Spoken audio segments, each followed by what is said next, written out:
Hey guys, Meteorologist Chris Tomer here with this Tuesday mountain weather update. The first stop is going to be to Tahoe because our Pineapple Express has moved back in and we're in the action, but still dealing with a high rain snow line, a high elevation rain snow line. It's at about 8,000 feet, and that's where it's going to sit most of today. It's snowing here at the higher elevations of Palisades, Tahoe, and the Far East Cam. At 8,200, it's snowing. Now at the base, it's quite warm, anywhere from 28 to 32 degrees. So seeing some rain, snow, and obviously there's a lot of melting going on with wet pavement down there. But that's going to be the situation for today. In fact, when you look at the numbers out of Palisades, 28 degrees is what they're saying um, right now. At the base, it's 32 degrees. So at 8,000, it's 28. Let's see what it is at 69.50, about 31. Yeah, so I mean, you gotta be above that to really get the best snow, and that's why 8,000 is such a good dividing line. That's where you're going to get most of the accumulation is above 8,000 feet. Now, eventually, and I'll talk more about the rain snow line, it's going to drop to a lower elevation with colder air coming in. Up on Mount Rose, here's the summit view. It is all snow up there, snow and wind. This is where the snow is up there at Mount Rose. Main Lodge down at 8260. Looks like snow coming down there. Looks like it is definitely cold enough to be all snow at 8260 there at Mount Rose. So you've got big snow, at least a couple of feet, I would guess, today. And then there's another shot coming in, a couple of feet grand total. So you'll probably get some of that with this storm and then the rest of it with the second batch, the second storm coming in a little bit later in the week. Okay, here's radar across the west. There's our ribbon, our river of atmospheric moisture. And we'll zoom in on Northern California in a second, but you've got snow up there in Montana falling, snow at the higher elevations of Idaho, Oregon, and a little bit of snow in the Pacific Northwest as well. Here's the radar out of Wyoming. Very light snows running up over the Tetons, Yellowstone, and some big sky in the big sky area today. So light accumulations today. Then there are some better shots coming up. There are two additional storm systems for a lot of the west. Now, I show you the radar out of Seattle because the rain snow line's all the way down to sea level. We had a winter weather advisory in effect last night, this morning for Seattle for 1 to 2 inches of snow accumulation. So it is cold enough in Seattle to see snow accumulation.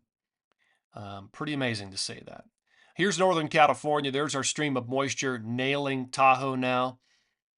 Again, about 8,000 feet is really where you're going to see the best snow above that particular level. You got snow up over Shasta and Lassen, up into parts of Oregon, Klamath Falls. It's a rich feed, tends to be warm, and that's what we're seeing.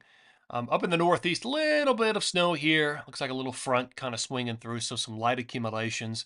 But you got better snow ahead in the forecast. Here's precipitatable water. I've been showing you this the last few days, and there's still a little bit of green here, right? There's still a little bit of a connection, but not nearly as much as what we'd seen a few days ago. So we're not quite done yet, but just a little bit there. When you look at the integrated vapor transport forecast, yeah, there's that little kink, and it's a moderate surge here for the rest of today into early tomorrow, and then it really drops off. Integrated vapor transport is how you spot a lot of the atmospheric rivers, and then it's pretty minimal. There might be a weak, slightly weak shot there with that final storm system on 6-7, but that's about it. Here are my bullet points. So the Pineapple Express continues the high rain snow lines today, and then it gets colder. For example, in the Sierra, 8,000 feet today is really a good divider between who gets the best snow and who doesn't. And then it drops to 6,000 feet, 2.5 and 2.6. So that's really going to produce some better snow accumulation. In the Wasatch, it's way up there today. It's at about 10,000 feet by this afternoon. And then it drops to 8,000 feet, 2.5 and 2.6, and then all the way down to 5,000 on 2.7. So it does get progressively colder. Here is my snow timeline. Best odds of snow for Big Sky, the Wasatch, Tetons, Colorado, interior BC, the Pacific Northwest, which really is Washington State and Whistler Blackcomb, Tahoe, and the Northeast. So Big Sky, you've got light snow accumulation today, heavy on 2.5 and then moderate on 2.7. So two additional storm systems. In the Wasatch, it's really the case. Light this afternoon, tonight, and then heavy on 2.5, heavy on 2.7. Colorado, light the afternoon of 2.5, and then moderate to heavy Afternoon 2.7 into 2.8, and then light to moderate on 2.10. So you can kind of see how that plays out. Tahoe, it's heavy today, and then it's heavy on 2.6. In the Northeast, there are a few different chances, 2 to 3 different chances for some moderate to heavy accumulation. Drilling down here on Alta, Utah. This is the forecast mediagram, and this is effective about 9,000 feet. So it's dry today, dry and warm, in fact. Look at the highs, 36 degrees at 9,000 feet this afternoon. All day is actually pretty mild with a southwest wind, south-southwest wind. Now, this model is too light for my taste on the 5th. This is the first storm system, the next one that comes through. I think we're going to see several inches of accumulation out of this. This one's really light. And then the second storm will likely be the better producer because it's going to be colder. You can see how the temperatures tomorrow drop to about 30 for the high, 20s on Thursday, and then even colder on Friday. That'll help to generate better snow with that second storm. And this is just the start of that second storm on the 7th. So that's how things play out. And it is gusty, especially on Wednesday, with some gusts up to potentially 50 miles an hour on Wednesday.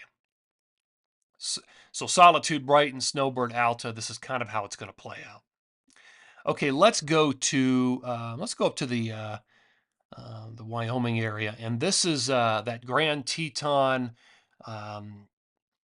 Jackson Hole sort of ski zone up there. So this is Jenny Lake, technically, at about 8,600 feet. So today, pretty dry. There might be a little bit of light snow, winds up to about 40 miles an hour with winds out of the southwest. And look at the temperatures. Yeah, I mean, like 32 degrees at about 8,600 feet. So um, that's always an issue. And then it starts to cool down on Wednesday into the 20s, and then a lot colder by Thursday and Friday. So the first storm that comes through on the 5th, this accumulates about 6 inches. It might be a little bit more.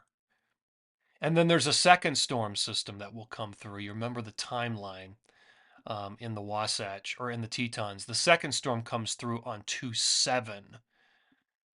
So this particular model does not handle that second storm all that well. We should be seeing snow accumulation here on the 7th, and it doesn't happen. So it's kind of missing that. So that's where I would disagree with it. But overall, just warm today. I mean, it's going to be warm at almost all the resorts across the West today. Today's really the peak, I think, of a lot of the heat, this tropical heat. Okay, let's go to the jet stream forecast. So these are jet stream level winds at about 30,000 feet. I'm looking for the brighter colors here, the oranges, the reds, the tans. That's where you're going to see the higher winds corresponding off to that legend off of the right. So these are the winds that really steer a lot of the weather around. You can see the next storm system, that little dip over California coming out. This is 11 o'clock today, so lunchtime. All right, moving ahead. Here's late today. That next storm moves into the interior Rockies, Utah, Wyoming, Idaho, clipping northern Colorado, and then it moves on out. Becomes a storm system for the Northeast. In fact, it becomes an ice storm for a lot of the Midwest. Chicago, parts of Indiana, Michigan, parts of Ohio and Pennsylvania. Then it moves up into the Northeast. All right, here comes the actual trough itself. So this is early morning on Friday the 7th. You can see the trough up in the Pacific Northwest. There's 11 a.m. on Friday. There's late on Friday. So that brings the snow level down in a lot of areas and brings snow back to areas that haven't had it in a while. There's early Saturday. There's lunchtime Saturday. That pulls through Utah, Wyoming, Colorado through the 7th. And there's early on Sunday. And it should be out of here by then. But the pattern's going to remain active. That's technically the end of this storm cycle, but the pattern's going to remain active. And I mean, I'm already looking down the road and I can see it kind of recycling. Here we are by late on Sunday. Look at the next storm system coming in. This is February 10th on Monday. You can see it in the jet, the weakness in the jet coming in. So it remains active, I mean, even after this. All right, snow accumulation over time. Start this at lunchtime today. On this, again, the light blues are going to be under 3 inches. The yellow or the greens are 3 to 6. Yellows are 6 plus. Reds are 10 plus. So the accumulation continues in many of the same areas here. Lunchtime today. Here's early on Wednesday the 5th. The rest of the Sierra with the next storm system, you're starting to get heavier snow through Tahoe down to Mammoth with that. Here's late on Wednesday the 5th. That storm system moves through the interior, clipping Utah, Wyoming, and Colorado. And then that becomes that ice storm. Let me back this up one day. There's the ice storm for a lot of Illinois, Indiana, Michigan, and Ohio. You can see some of the blues and greens sliding through there into Pennsylvania as well, and then up into the Northeast where you will get snow accumulation, probably moderate accumulation, maybe even a little bit heavy up there in the Northeast. Okay, here comes our final storm system. This is late on the 6th. Here's early on the 7th. Look at the Sierra. That'll be a much better snow with colder air with that final storm system. And then it lays down a nice ribbon of snow up into the Tetons, southern Idaho, and then it moves into the Wasatch, the high Uintas. So this will be a really nice shot of snow right here for the Tetons, 6, 7. And then it moves into the central and northern mountains of Colorado, and there may be some moderate accumulations in Colorado out of this late on the 7th. There's early on the 8th. And then that becomes another ice storm for the Midwest. And then it moves up into the Northeast with additional moderate to heavy snow accumulation. Like what I'm seeing there. Okay, here's Sunday, late on Sunday, February 9th. Here's early 10, late 10, a little bit of snow dropping down through Wyoming and eastern Colorado. There's early 11. That could become another storm system for the Northeast. Here's early 12. There's late 12. And there's early 13. Next storm system moves into California. Okay, let's look at my snow forecast. So all of today through the 9th will start in the Wasatch. So you've got 2 additional storm systems, anywhere from 12 to 20 inches of additional accumulation. I think with the colder air, the second storm might end up being better, but we'll see. And the Tetons, anywhere from 10 to 20 inches of additional snow accumulation from Grand Targhee across Jackson Hole, up and down the Tetons. And again, colder air will be moving in, but today is a really warm day. In Colorado, it's mainly the central to northern mountains that get the most accumulation. 6 is out there through the West Elks, Aspen Snowmass, Vail, and then up through Copper Mountain into a lot of Summit County. I've got some 8s up there in the Continental Divide, Loveland, Winter Park, A Basin. 10 to 12 Cameron Pass up to Steamboat. Very little in the southern mountains. Okay, over in the Sierra, again, you've got 2 additional shots of heavy snow. One today, and then a final storm system down the road. The final storm is going to be the coldest and probably will have the best snow accumulation out of that. Still some hefty snow over Shasta. Mount Ashland's doing really well. And the Pacific Northwest, low amounts in Washington State and the coastal range, and even interior BC. A little bit more as you kind of drop down into Oregon. You're closer to the flow. Idaho could still see another 18 potentially, 12 to 18 through Sun Valley, the higher elevations into Brundage and Bogus Basin. 6 up there in Schweitzer, 8s for Whitefish, and Big Sky, Brundage, potentially another foot of accumulation with this pattern. Okay, up in the Northeast, I do like what I'm seeing with these storm systems that come in into Vermont, New Hampshire, and Maine. They all deliver moderate accumulations, maybe even heavy. So looking at 10 to maybe 14 inches of accumulation for a lot of the major ski areas up there, all of today through the 9th. 10s up there in upstate New York, even 8, 9 inches through Massachusetts. So pretty good pattern for parts of the Northeast. We'll end on the big western map here. And again, we still have 2 storm systems. Each storm gets a little bit colder, which is what we need for better snow accumulation. But you can see that there's still a fair amount of snow yet to go.